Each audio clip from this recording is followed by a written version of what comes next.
This is the Stacky website builder. It's a very early prototype, but I'll leave a link to the beta in the description below if you'd like to try it out. So we can create a new project or open a project. So here I went ahead and exported my Webflow site, and Webflow just gave me this folder with all of the code and assets. So I'll select the folder and hit open, and it goes ahead and opens up that site here. But if we check out the actual folder itself, it added this .stacky file. And this is where any customizations we make that don't live in code, things like maybe labels of elements or sortings, that will be saved in this project file. So the next time we open our project, it remembers what we changed. So we have multi-select powering the whole app. So I can hold Option to select very specific elements, or I can hold Shift to select all of the elements in between. And we'll notice we have different class names on these different elements. But if I select them both and I go ahead and add a class like animate text, and let's also add an attribute like we'll say data awesome, and we'll set the value to something like text. So once I do that, we'll notice that the class and that attribute has been added across all of the elements we have selected. And if we decide to maybe make changes here, we'll notice that those changes are updated across all of them as well. And because we can multi-select here, we can actually drag to reorder. So maybe I want the headings below the button for some reason, or I can delete them, or I can just go ahead and undo those changes. But that allows us to make edits really quickly. And that same multi-select powers the whole project. So if we go into our folders, we open a folder and a page here, we'll notice like our JavaScript here is all rendering in Canvas. So all of that is great there. But we'll notice that we have our different pages here, and we can hold Shift to select those pages. We can move them into a different folder in specific places within that folder. And we can also drag to reorder and nest folders like so. Of course, we could always make those changes within the actual project files here, but if we do that here, it won't update all of these HTML pages, any buttons that were pointed to those URLs on these different pages. It wouldn't keep that in sync. So we want to make our changes here instead, and that way any buttons throughout any of the different pages that were pointed here will have the updated link. So for instance, if we go to the home page and we click on a button here, we can choose which page it should go to, and it's showing the folder structure and everything. We can put our own URL that we want here. We can anchor link to different IDs that are on this page. We can also just go ahead and choose an asset here from the asset panel, and we can do the same for our images here. So I'll go over here. Let's select this image, and it's in here, I believe.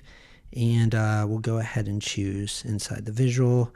We'll go ahead and choose, instead of a hard-coded URL here, an asset here. Let's go ahead and select one of these. And so that change has been updated here.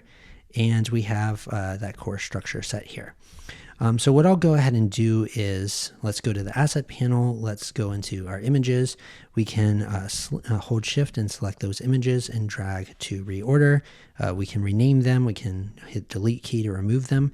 And any folder that I have selected here, once I upload an asset, like let's go into our images and upload maybe these, it'll go into that folder. And of course, we can always drag them out.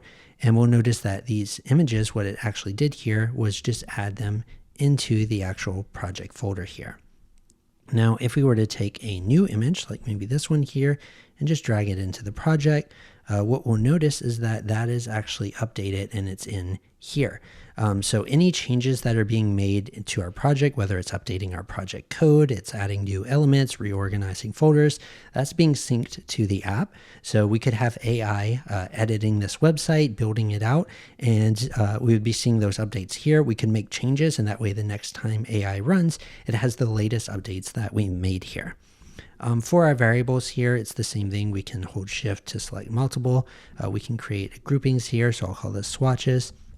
And once we do that, these groups here, I can drag this in. It's not actually affecting the variable name at all though. So that's why we have the actual project files, so it knows what variables were in what folders and things like that. Now, if we head to our components, we might actually want to create a component. So one way I can do that is just by selecting the whole navbar wrap. And I'll go ahead and just turn this into a component here. I'll rename it to be nav. And so from here, what I might want to do is, let's say we want to edit this text. So I'll open this nav component. We have this link here. Inside that, we have the text. we can just connect that to a component prop. I'll call this nav link 1. We'll put it in a group called links. We'll give it a tooltip called awesome text, and we'll go ahead and set its default value to story, and we'll create. So at any point we can edit those settings. We can disconnect to turn it back to static. But if we close out of this now, what we'll notice is I can actually override the text and it updates here. I can hover my tooltip, I have my group here, and I can also reset it back to the default.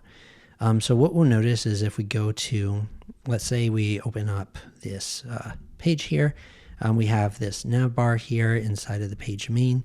Let's go ahead and search for our navbar component. We'll add that to the page. We'll go ahead and drag it up here. We'll delete the old nav, and now we have this new nav here. And so let's say we want it to make a change, like I can go ahead and update this, and let's say we want the text to be before the icon. So this change that I'm making here, I just made it on this one page, is being updated across all of our pages. So if I go to, let's say maybe this index and double click that, we'll notice now we have text before the icon. So it updated the home page too, because that same component was being used on the home page. So any HTML structure changes we made are updated across all of our different files in real time. So now that we have that, another thing I wanted to point out is if we go into assets, these are all of our CSS and JavaScript files. We can actually just double click to open that up and start making our different changes in these files. I can also rename a file and it'll update any pages that were linking to that file, their URL, just to keep it more clean and stuff there. And so if we were to head over to, let's say this heading, for instance, let's close this out for a second. So on this heading here, we'll notice it's matching a couple different selectors. So this is kind of like the inspector in the browser. So I can click into this. I can see, like, for instance, all H1s inside the U heading class, H2s, H3s. Basically all of the headings, they have all of these styles applied where there's just some default styles there, and then there's a margin top that's being overridden by this selector here, which basically means whenever this element is the first child, we remove its margin top, and that's because it's inside of this like content wrapper and container. So we can see like what the actual styles are actually doing here. And we can start to override different things like that. There's some of these styles that are coming from just like CSS that Webflow has by default. So normally you wouldn't have this many different CSS files, but Webflow has a component CSS file. They have like a normalized CSS file. So there's a lot going on here. But what I can actually do is if I click on this, it's going to open the CSS file that this style is coming from, and it's going to scroll to that specific part of the CSS file, in this case the H1 selector there, so I can see what's being set there. And if I start to override this, like let's go 5M, we'll notice it's updating here in this panel. Let's go something like color blue, and it's again updating in this panel. One thing someone asked me on the last live stream was it would be nice if you could click on a property and actually see the browser support for it and then link out to it. So I added that feature in. Can I Use has a nice way to integrate, so I added that in as well. But I'm going to go ahead and delete that to remove that style, and let's save. And so we can kind of see what's overridden and what's not. So we can also start to have changes applied to specific like screen sizes. So we'll notice that this here, this footer subscribe wrap switches to flex vertical below the 50M screen size. So we'll notice these eventually just stack. And by default, when we select an element, we see all of the styles applied to it, even if we're not within that screen size. Let's say it was like a prefers reduced motion, we would see that as well. But we can actually just switch it to current state, and then we'd only see the selectors in the current state. So I would have to actually cross in between that breakpoint to see this style up here. So that can be helpful when you want to just keep things clean and focus on only on what things are doing right now. But let's say that this heading, for instance, or let's go this whole footer subscribe content. So if I wanted to add a selector here, I could add it as an inline style, and I could go ahead and set color red. Let's go background color green. We're about to make it look really ugly here. And these are all just, this is just added as an inline style. So that means there's this style attribute set here, and any changes we make here are actually being synced from the style attribute to this panel here. So that's inline styles. Now I'm going to remove that. And another thing we can do, we can target by like the div tag, that's the tag of this element, any classes that are on this element. If there was data attributes on this element, those would also show up here. So I'm just going to target by its main class. And before I do that, I can choose where this style should go. So in most projects, you would only have one CSS file, but Webflow creates quite a few. And the main styles are actually in this CSS file here. So what I actually want to do is just add the selector class to that CSS file. And I'll do something like color red.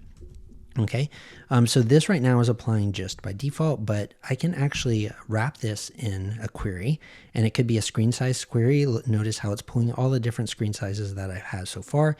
It could be like a prefers light mode, dark mode query, anything like that. It can do prefers reduced motion, so I can say no preference or they prefer reduced.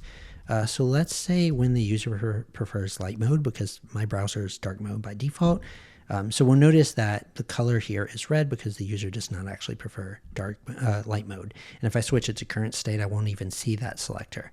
But the second I come over here to simulation and I say the user does prefer light mode, now all of a sudden this shows up and those styles are actually attached there. And at any point I can click into the selector to change it. So I could do something more custom like not a certain class, or maybe I want to target a direct child and the selector would move over to the direct child.